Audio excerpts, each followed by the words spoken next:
దేశం ప్రపంచంలోనే నెంబర్ 1 గా గాని నెంబర్ 1 గా గాని ఉంటుంది.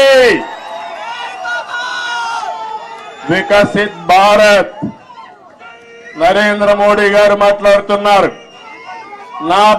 నేను ఆలోచించేది ఈ వికసిత్ భారత్ లో నెంబర్ 1 కమ్యూనిటీ ఏదంటే తెలంగాణ ఆంధ్ర రాష్ట్రంలో ఉండే తెలుగు జాతి ఉండాలి. ప్రపంచంలో భారతీయులు నెంబర్ 1 గా ఉంటారు.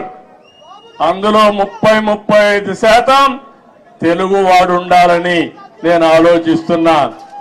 ఒకప్పుడు చాలా మంది అన్నారు ఎట్ట సాధ్యం అన్నారు. హైటెక్ సిటీ కట్టినప్పుడు కంప్యూటర్ తిండి పెడుతుందని మాట్లాడిన వాళ్ళు ఇప్పుడు వాళ్ళకి తిండి కూడా వాళ్ళ పిల్లలు నేను పెట్టిన ఐటీ ద్వారా సంపాదించిన డబ్బుల ద్వారానే పెడుతున్నారు. అందుకని ఈరోజు నేను మిమ్మల్ని కోరేది నిన్నే మీరు చూశారు. నేను ఎప్పుడు కూడా తెలుగు వారిని ఒక గ్లోబల్ సిటిజన్స్ గా తయారు చేయాలనుకున్నారు. ఆ రోజు ఇక్కడ హైదరాబాద్ లో పనిచేస్తా ఉంటే పనిచేసే రోజుల్లో నేను చెప్పేవాడిని మీరు జాబ్ వర్క్ చేస్తున్నారు. అమెరికాలో డేటా పంపిస్తే డేటా ఎంట్రీ చేయడానికి పరిమితం అవుతున్నారు. ఒక్కొక్కసారి అమెరికాలో వేరే దేశాల్లో ఇంగ్లీష్ మాట్లాడే విధానం మన వాళ్ళకి అర్థమయ్యేది కాదు. మన వాళ్ళు ఇంగ్లీష్ చెప్తే వాళ్ళకి అర్థమయ్యేది కాదు. అప్పుడే బ్రిటన్ నుంచి లెక్చరర్స్ తీసుకొచ్చి ప్రత్యేకమైన ట్రైనింగ్ ఇప్పించి ప్రొనౌన్సియేషన్ ఇవన్నీ నేర్పించారంటే అది నాకున్న పట్టుదల ఆ రోజుట్లోనే. అక్కడి నుంచి ఒక మాట చెప్పాను, మీరు ఉద్యోగం చేస్తున్న ఇప్పుడు జాబ్ వర్క్ చేస్తున్నారు, అది కాదు ప్రోడక్ట్లు తయారు చేయాలి ఐటీలు ఆ రోజు చెప్పాను. అప్పుడు ఆ ఆలోచన కొద్దిగా వచ్చారు. ఇంకో పక్క నేను ఒక మాట చెప్పాను, మీరు ఉద్యోగాలు చేయడం కాదు మీరు ఉద్యోగాలు ఇచ్చే పరిస్థితి రావాలని చెప్పాను. ఈరోజు తెలుగు జాతి ఉద్యోగ కల్పన ఉద్యోగాలు ఇచ్చే పరిస్థితి ఉంది. ఇక్కడే కాదు ప్రపంచం మొత్తం కూడా కంపెనీలు పెట్టి ఉద్యోగాలు ఇస్తున్నారు. అందుకని ఆ రోజు నేను చెప్పింది గ్లోబల్ సిటిజన్స్ గా ఉండాలని చెప్పాను.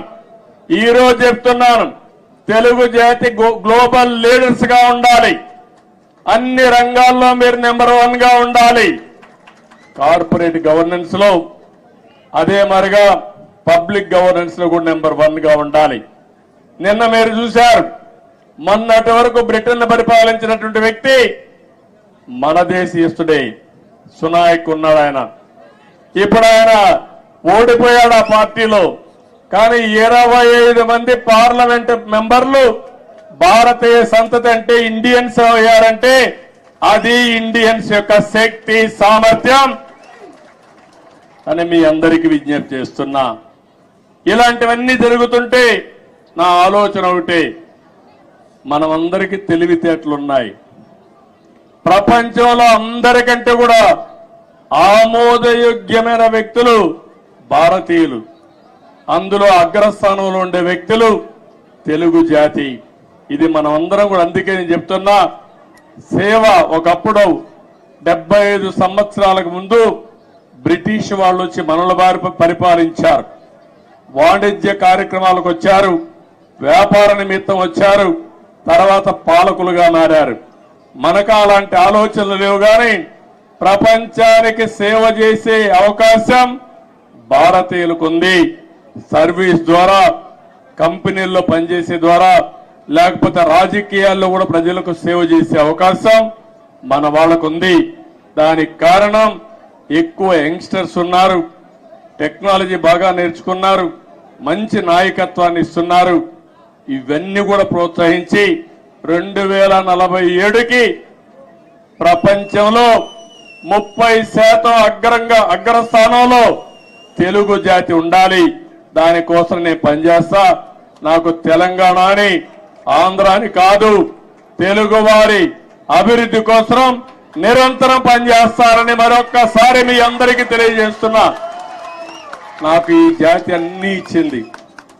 ఏ నాయకుడికి ఇవ్వని గౌరవం నాకు ఇచ్చింది. 9.5 సంవత్సరాలు ముఖ్యమంత్రి. ఈ యొక్క స్వాతంత్రం వచ్చిన తర్వాత, రాష్ట్రం ఏర్పడిన తర్వాత సమైక్య ఆంధ్రప్రదేశ్ లో కూడా 9.5 సంవత్సరాలు ఎవరు లేరు. 10 సంవత్సరాల అపోజిషన్ లీడర్ని. నా రికార్డు ఇంకెవరూ బ్రేక్ చేయడానికి కూడా అవకాశం లేదు. ఇది 2 రాష్ట్రాలుగా విడిపోయింది కాబట్టి.